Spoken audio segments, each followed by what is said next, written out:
तो आज हम बात करने वाले हैं एथर की 450X इलेक्ट्रिक स्कूटी का। ये एथर ने लॉन्च करी थी बट मैंने तो बाद में ली, 1 साल बाद में। तो अभी मुझे ये स्कूटी लिए हुए 2.5 साल हो गए हैं।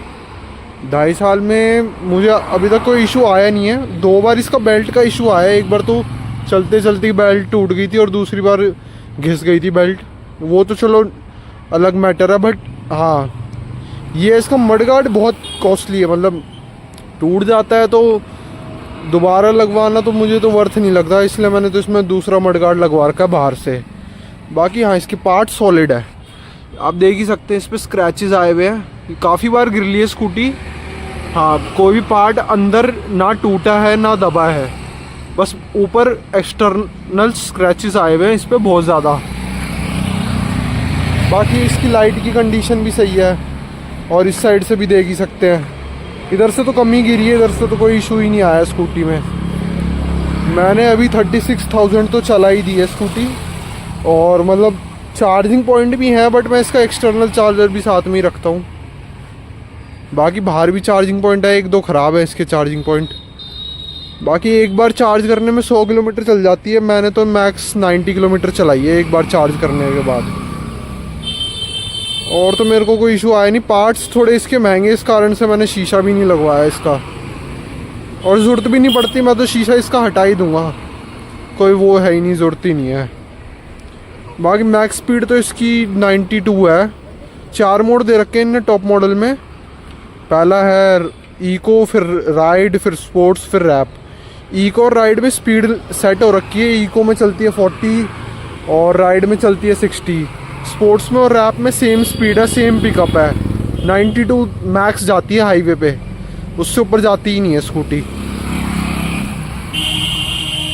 बाकी तो और कोई दिक्कत नहीं है, आप लेना चाहे ले सकते हैं। अब तो ये वाली बंदी हो गई है, अब तो वो ये तो मेरी टच वाली है, टच।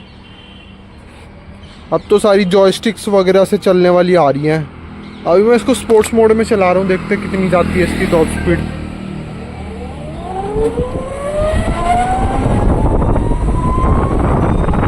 थोड़ा लोकल में चला रहा हूँ इसलिए मैक्सिमम तो जा नहीं पाएगी, बट ये मैं आपको उसकी राइड इको में शो कर सकता हूँ इको में कितना जाएगी। इको में इसका पिकअप भी नहीं है स्कूटी का, बहुत धीरे धीरे उठती है।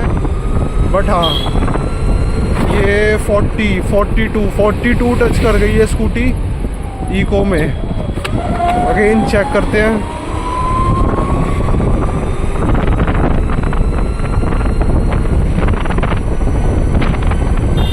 गाइस 46 भी चली गई है,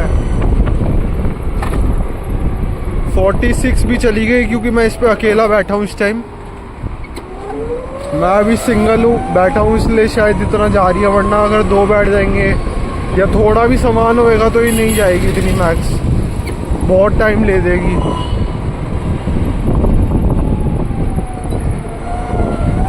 अब हम इसकी स्पीड चेक करेंगे। राइड पे 65 के अराउंड चली जाएगी, 61 to 65 के अराउंड। बाकी स्पोर्ट्स का मैंने बता ही दिया। स्पोर्ट्स मोड वो कभी हाईवे पे जाऊंगा वहाँ पे रिकॉर्ड करके आपको शो कर लूँगा मैं। बाकी अभी देख सकते हैं रेंज इसकी हर मोड में डिफ़र कर रही है रेंज इसकी। वो इसलिए कि मोड के अकॉर्डिंग से बता देगी हमें कि इस मोड में चलाएंगे तो इतना किलोमीटर चलेगी, इस मोड में इतना किलोमीटर चलेगी। बाकी आपके ऊपर, अगर आप स्लो चला रहे हैं, मोड बढ़ा के अगर स्लो चला रहे हैं तो मे बी 1 से 2 किलोमीटर 3 किलोमीटर का भी फ़र्क ये आपको दे देगी, आराम से खिंच जाएगी 1-2 किलोमीटर भी ऊपर।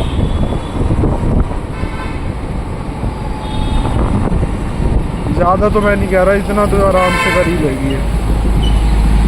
अभी ट्रैफिक ही इतना होता है इस टाइम, हम वैसे ही मैं ट्राई करूँगा तो भी नहीं चढ़ पाएगी, मुझे नहीं लगता चढ़ेगी। बाकी चेक करते हैं एक बार हम। बिकॉज ट्रैफिक इतना है इस रोड पे इस टाइम, देखते कितना जाती है। तो 60 तो टच कर गई है स्पोर्ट्स मोड में, क्योंकि पिकअप बहुत क्विक पिकअप था इसलिए 60 टच कर दिया है इसने स्पोर्ट्स में।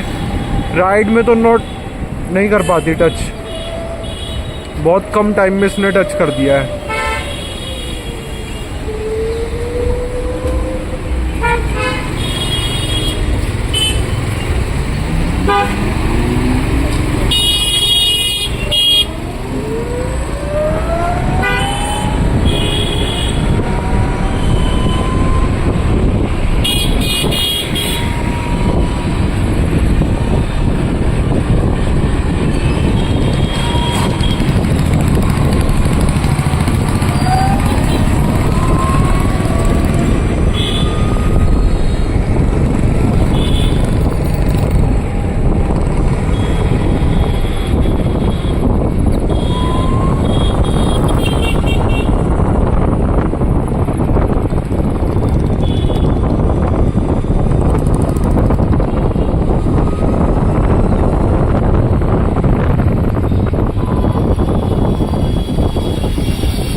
तो मैं तो यही कहना चाहूँगा कि अगर आपको दिल्ली में चलानी है स्कूटी, ये इलेक्ट्रिक स्कूटी बहुत बेस्ट है, बहुत बेस्ट। आप दिल्ली का राउंड भी जा सकते हो, जैसे नोएडा हो गया, गुड़गांव हो गया, स्कूटी लेके कोई इशू नहीं आएगा आपको।